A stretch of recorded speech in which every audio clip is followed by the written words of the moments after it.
Bienvenue dans ce calendrier de l'Avent version manga, jour numéro 19.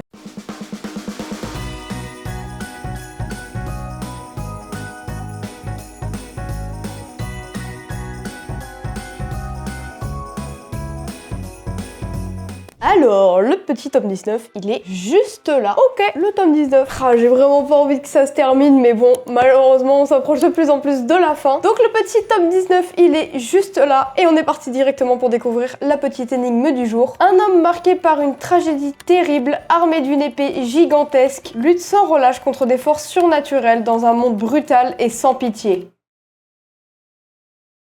Enfin, très sincèrement, on sait tous ce que c'est. Sérieusement. Un homme, une épée gigantesque, des forces surnaturelles, dans un monde sans pitié. Non, il y a tout. Il y a tous les éléments. Déjà, juste un homme avec une épée gigantesque, on sait tout ce que c'est. Évidemment, c'est la masterclass de Kentaro Miura. Berserk, évidemment. Alors du coup, calmez-vous.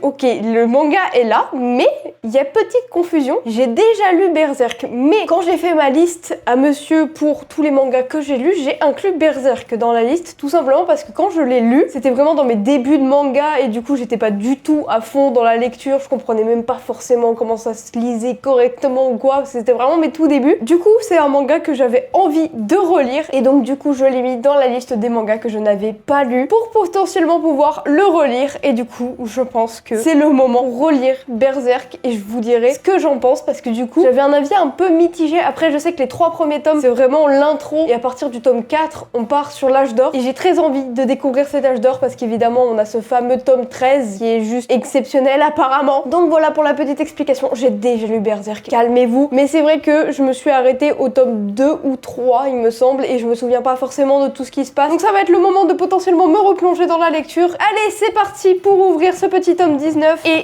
relire cette masterclass qui est Berserk. Let's go!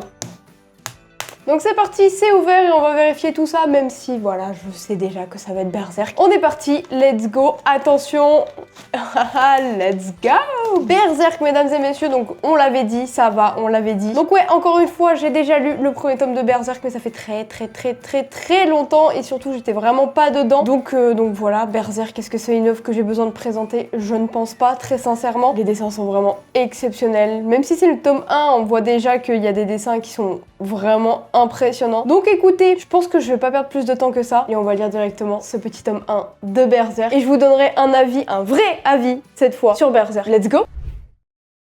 Guts, le guerrier noir, promène son imposante silhouette de route en village. Sur son passage, les cadavres s'amoncellent et il laisse derrière lui des torrents de sang. Le corps vêtu de noir, il porte sur son dos une épée aussi haute qu'un homme. Sur son cou, une marque mystérieuse le condamne à être poursuivi jour et nuit par des démons. Puck, l'elfe facétieux, croise un jour le chemin de cette machine à tuer. Quelles horreurs a-t-il pu commettre pour être animé d'une telle soif de vengeance? Alors que le monde sombre inextricablement dans le chaos, Guts règle ses comptes avec les forces démoniaques qui resserrent leur emprise sur la destinée des hommes.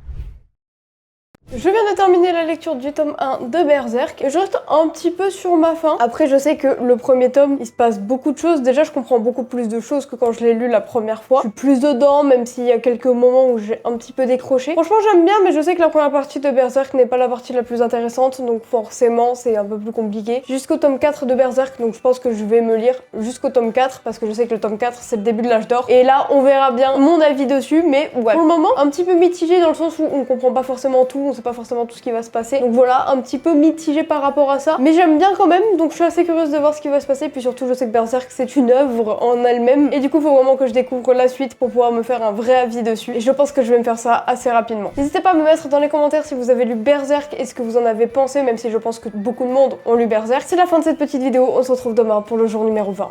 Allez, ciao!